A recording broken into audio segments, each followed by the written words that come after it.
Hey guys, Chad with Restless Rides. Hey, we're having a rain day here, so I had to reschedule some vehicles. So what better time to catch up and answer some of your questions we get online.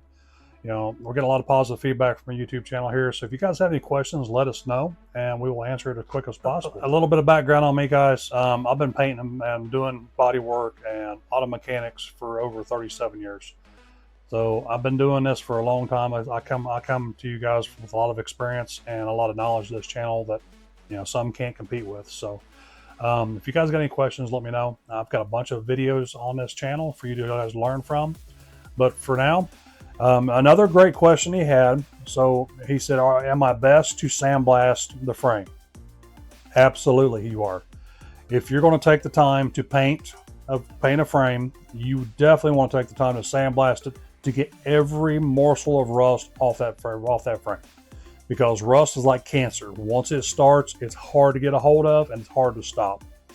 And the hard part, no matter what you do, if it's a boxed frame, sandblast the outside. The inside is what you need to be most concerned about, because most all modern vehicles rot from the inside out.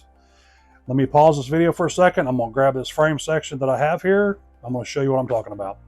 Okay guys, I have this frame section. I take this thing all over the place with me for demonstrations at shows and exhibits. This is exactly what I'm talking about. So you can sandblast this entire thing on the outside and make it perfectly bright, get rid of all the rust possible. But here's what you can't get to. In between these layers, there's two pieces of metal here, two pieces here, two pieces here. It's the in between here that you can't get to, and that's the problem with putting paints over top of this, because there's rust, even though you can't see it, in between those layers. Also, inside, from the side, that frame looks pretty good. And when you start looking inside of this, you can see how truly bad that frame truly is. This is off a Jeep TJ that we've had to scrap, and so we cut this off, and I actually use this for demonstration purposes.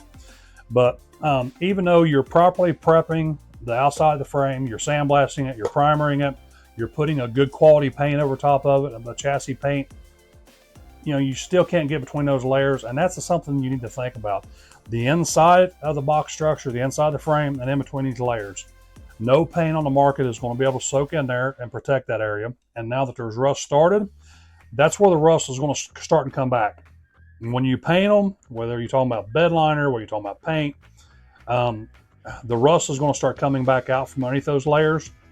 It's going to blister up, and that's where the encapsulation issues start coming with paint after the fact. So during your restoration, when you're actually trying to stop the rust, that's one thing that you need to think of when you're talking about these frames and doing body work and sandblasting and paint. So we'll stop the video here, and then we'll continue on, and I'll answer some of these other questions.